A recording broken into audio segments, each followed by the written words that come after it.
So with this movie, is it going to be fun? Is it going to have some great moments? Is it going to have some unintentional laughs? The answer is no. There will be no joy. There will be no merriment. There will be no fun in today's movie.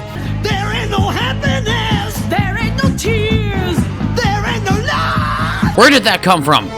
Instead, all you're getting is lumps of coal with this Yuletide log. Yeah, today's movie is Don't Open Till Christmas, and it's one of the worst movies I've ever seen. Let's dive right in. By the way, the version I got the footage from came with Greek subtitles that were burned in. I couldn't get rid of them, couldn't do anything about them. Okay, now let's officially dive right in. We open to a couple making out in the car from the point of view of the killer who, of course, kills them. Gee, this reminds me of another movie that was much better. What was it called again? Oh yeah, Friday the 13th. We then cut to a sexy party.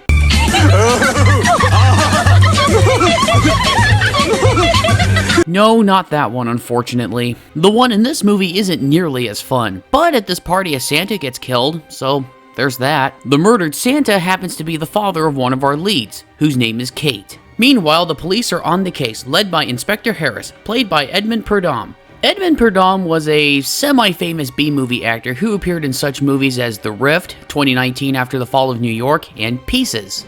Yeah, I'll get to his role in this movie a little later. It appears that there is a series of Santa Claus killings going around. My father had no enemies. We know that, Miss Boyarski. We know that. It was the costume that he was wearing. He was the victim of another Santa murder. We cut to another Santa killing, and this guy is roasted with his chestnuts. Yeah, something you will notice very quickly in this movie is that the editing is very abrupt and uneven. I'm most grateful to you, Miss Boyarski. Especially after the, well... My father had no enemies. We know that, Miss Boyarski. I'll show you more examples as this goes along. This movie is so boring to look at. The framing is flat and the shots are so uninteresting. Shots like this are very frequent. Heck, it even extends into the next scene. There's been another killing. Big deal. If it's the chestnut vendor, it's already been in the papers. I haven't read the papers. He did ask one strange question. Harris? Yes. It was about you. He asked whether we intended in getting married. We see Harris get a present in the mail, as well as a title drop. Look what's just arrived by special delivery, a Christmas present.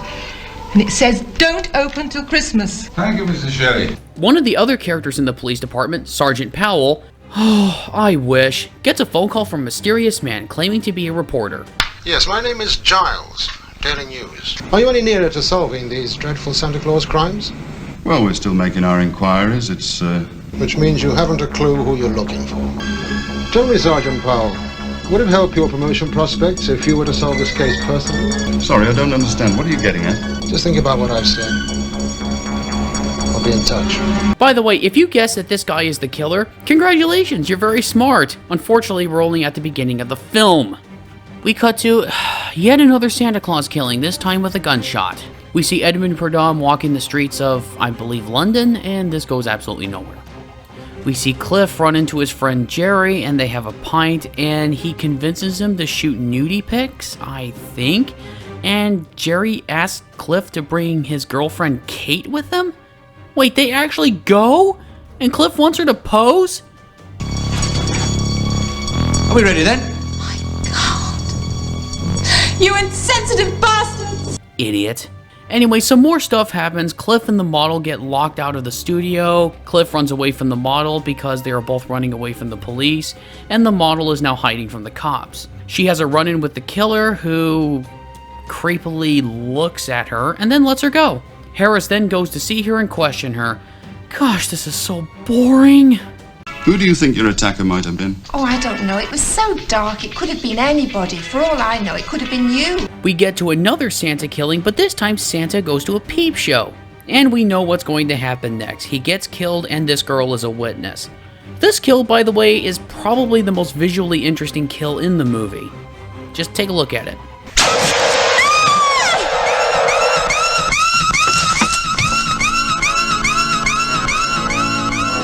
You won't see anything else like that in the movie, folks.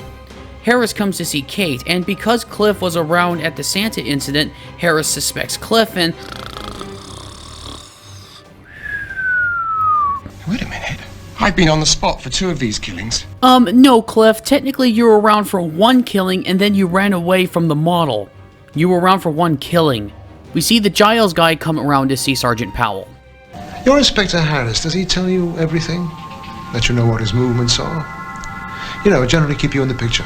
Well, I have a fair idea of what's going on. Now, come on, what are you getting at? You should keep a better eye on him. You might try tanning him. Don't worry, folks. Like so much in this movie, this doesn't go anywhere. Sergeant Powell does put a tail on Purdom, and this leads to yet another boring scene of Edmund Purdom just walking places. And this goes nowhere, like so much in this movie. We see another Santa killing, but this time it takes place in a kind of haunted house. The music editing in this scene sucks.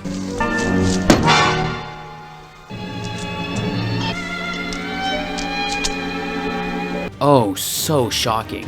Powell puts out Santa decoys in order to catch the killer, but it only adds to the body count. The girl from the peep show is being questioned, and she's just as useful as the model from earlier. I do remember one thing. His eyes. They sort of smiled behind the mask. If I saw those eyes again, I'd recognize him. If he was smiling. Not a lot to go on, but it's something. Holy shit! Right, I want you to go straight on the back. We'll take the Can't I go back to work? Well, I think it'll be inadvisable. She walks away from police protection, and, of course, she's caught. The following chase is so dull, there's no energy or genuine suspense. Didn't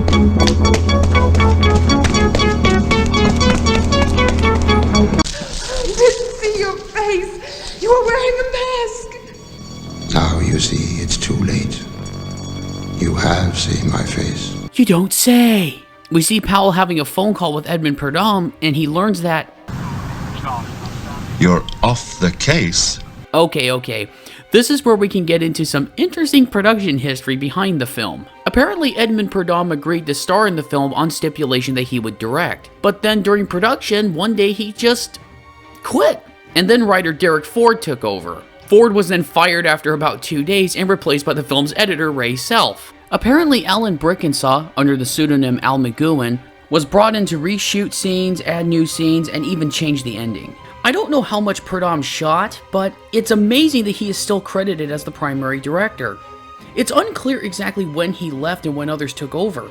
I think the phone call with Powell here was to make sure they covered their butts when he left, and the scenes with him walking were to make sure that he was in the film as the star, even when he wasn't actually there. Apparently he came back later to finish work, but the damage was probably done by that point. And now you understand why this thing is a complete crap show. We cut once again to another Santa killing, but this time it takes place during Caroline Munro's cameo. I like this part. I'm the warrior of love. Yes, I am. I'm coming to get you.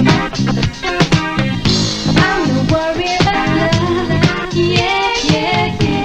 I'm coming to get you.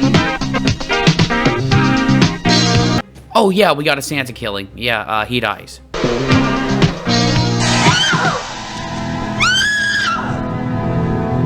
Oh, don't worry, Caroline, it could have been worse. You could have starred in a sequel to Slaughter High. We go to another Santa killing, and I'm just gonna skip straight ahead to the end. We find out what we already knew. Giles is the killer, and he is Inspector Harris's younger brother. Giles was put into an insane asylum, and Harris always came to visit him and talked about his police work. So when Giles got out, or escaped, it's never made clear, he decided to kill Santas to give his brother a real case to solve? That's stupid. That's really stupid. Giles kills Kate, Powell searches for the killer, but ends up getting electrocuted.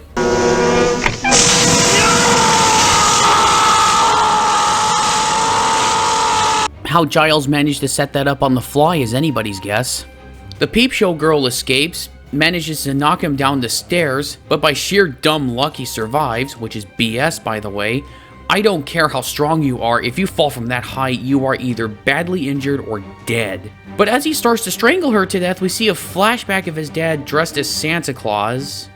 Apparently he saw his dad dressed as Santa Claus cheating on his mom with another woman, A fight with his mom ensues. She falls down the stairs and dies, and that's why he hates Santas? Whatever. Anyway, we see Harris wake up from a nightmare, so was this whole movie his nightmare? Sure is mine. He sees the present from the beginning and... Oh, wait. Okay, I'm so confused. He opens it up and it's a music box. Oh, by the way, the present is from his brother. He's about to sit down and the music box...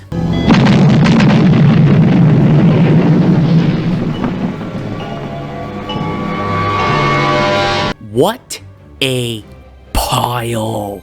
For all the killings and the sleaze and the supposed intrigue and... I hesitate to use the word suspense. This is a piece of nothing. The actual killings and the case never really get solved. The relationship between Kate and Cliff is never expounded upon really, and remains stagnant throughout the length of the film. In fact, why is she even with him? He seems like a creeper. Heck, there's even hints at a growing relationship between Edmund Prudhomme and Kate that never goes anywhere. There are characters that come and go and do nothing for the story. The kills have no suspense and really no imagination. They're not inventive or fun, and I thought that was kind of the point of slasher movies. There's a subplot about Giles trying to sabotage his brother that goes nowhere, and look, you get my point. This movie's awful. Don't ever watch it. Put it out of your thoughts. Wait, no, it's probably too late for that now. Just don't ever watch it. Just stick with other Christmas-themed movies like Silent Night, Deadly Night 2, Lethal Weapon, or Die Hard, or How the Grinch Stole Christmas and Home Alone. Fine, those work too.